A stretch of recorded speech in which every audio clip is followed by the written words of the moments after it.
अगर आप इस वीडियो में क्लिक किए हो तो इस वीडियो को अंत तक देखिएगा, क्योंकि इस वीडियो में आप जानेंगे कि इंसानों और पक्षियों के बीच हुई लड़ाई को पक्षियों ने कैसे जीता, और एक ऐसा लेक जिसमें आप जाओगे और पत्थर के बन जाओगे, और अगर चूहे को 1 महीने तक माउंटेन ड्यू में डालकर रख दिया जाए तो क्या होगा। तो इन सब राज को जानने के लिए बने रहिए वीडियो के अंत तक। तो चलिए शुरू करते हैं।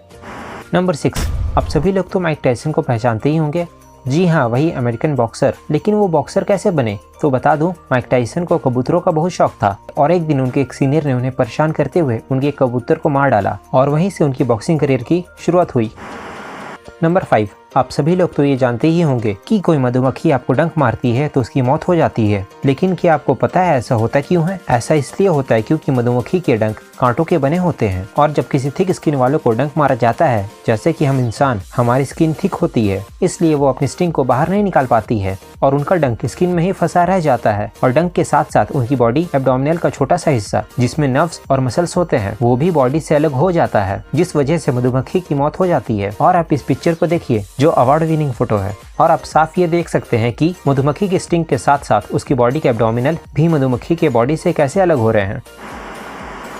नंबर 4, क्या आपने मेडुसा के बारे में सुना है? हाँ, वही सर पे सांप वाली औरत जिसकी आंखों में देख लेने पे आप पत्थर के बन जाओगे। हाँ, पता है कि वो काल्पनिक है, लेकिन एक ऐसा लेक है इतना खतरनाक कि वो आपको पत्थर में बदल देगा। अफ्रीका में है ये लेक जिसका नाम है लेक नेट्रॉन। इसे इतना खतरनाक बनाता है इसके बगल वाला एक्टिव वोल्केनो, जिसके अंदर से जो लावा निकलता है वो सोडियम और पोटेशियम कार्बोनेट से भरा पड़ा है, जिसे नाइट्रो कार्बोनेट भी कहा जाता है, जो सीधा जाके लेक में मिल जाता है। आपको बता दूं कि सोडियम कार्बोनेट और सोडियम बाइकार्बोनेट इजिप्ट में ममीज बनाने में यूज किया जाता था, और वही इस लेक में पाया जाता है, जो आपको सालों तक प्रिजर्व कर सकता है। अगर कोई बर्ड या फिर ह्यूमन इसमें गलती से चला जाता है और जल्दी से बाहर नहीं आएगा तो वो स्टोन में बदल जाएगा। 2013 में एक वाइल्ड लाइफ फोटोग्राफर ने यह ड्राई सीजन में यहाँ पर बहुत सारे बर्ड्स और अनलकी एनिमल्स का फोटो लिया, जो कि बहुत पहले ही स्टोन में बदल गए थे। अगर आप इस लेक में गलती से चले जाते हो तो 100 सालों के बाद भी आपके सर के बाल से लेकर आपके पैरों के नाखून तक सब सलामत रहेगा, सिवाय आपकी जान के।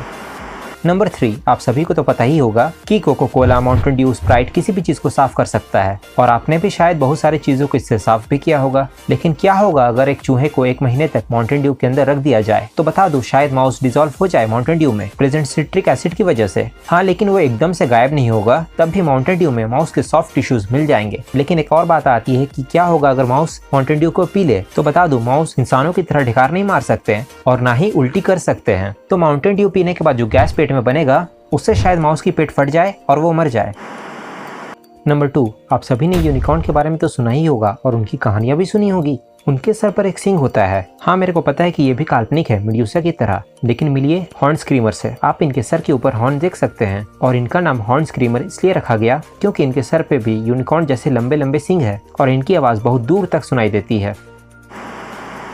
नंबर 1, आपने तो आज से पहले सिर्फ इंसानों को ही युद्ध लड़ते हुए देखा और सुना होगा, लेकिन एक वक्त था अमेरिका में जब युद्ध हुआ था इंसानों और पक्षियों के बीच, और ये बात आपको सुनकर झूठ लग रही होगी, और इस युद्ध को पक्षियों ने जीता था। 1929 वर्ल्ड वॉर 1 के 10 सालों के बाद ऑस्ट्रेलिया की आर्थिक स्थिति बहुत खराब हो चुकी थी और किसी भी किसान को उसकी फसल की सही कीमत नहीं मिल पा रही थी, और उस वक्त फसल उगाना भी बहुत महंगा पड़ रहा था, और इसी बीच किसानों की खेती भी नष्ट की जा रही थी ईमू नाम की पक्षी की वजह से, और ईमूज की आबादी बहुत जल्दी बढ़ने लगी थी। तो ऑस्ट्रेलिया की सरकार ने खेतों के चारों तरफ रिटायर्ड सोल्जर्स को तैनात कर दिया। अक्टूबर 1932 में सैनिकों को बोल दिया गया कि सारे ईमूज को ढूंढ कर मार दो, लेकिन फिर अक्टूबर महीने में बहुत तेज बारिश हुई, जिसके चलते इस युद्ध को टालना पड़ा, और फिर 2 नवंबर को सैनिकों ने ईमूज को देखा और उन्हें मारने की कोशिश की गई, लेकिन वो असफल हो गए क्योंकि उनकी गोलियां ईमूज तक नहीं पहुंच पा रही थी। लेकिन ईमूज गोली की आवाज सुनकर भाग गए। उसके बाद फिर 4 नवंबर के दिन सैनिकों ने बहुत सारे ईमूज को अपने तरफ आते देखा, लेकिन पिछले बार की तरह वो लोग गलती नहीं करना चाहते थे, इसलिए उन्हें पास आने दिया। जैसे ही ईमूज उनके फायरिंग रेंज में आए तो सैनिकों ने फायरिंग शुरू कर दी, लेकिन 12 राउंड फायरिंग करने के बाद उनकी बंदूक खराब हो गई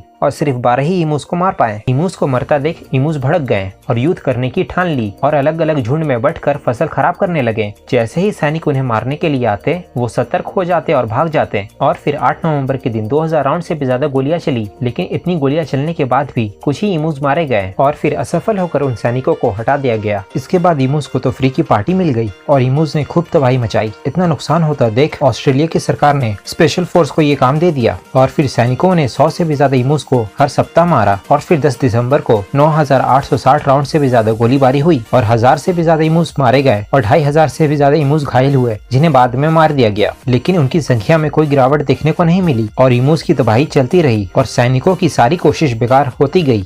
और ईमूज ने ये युद्ध जीत लिया। वीडियो अच्छी लगी हो तो इस वीडियो को लाइक कर देना और सब्सक्राइब करके उस बगल वाले बेल आइकन को भी ऑन कर लेना। तो मिलते हैं अगली वीडियो में, तब तक के लिए टाटा बाय बाय।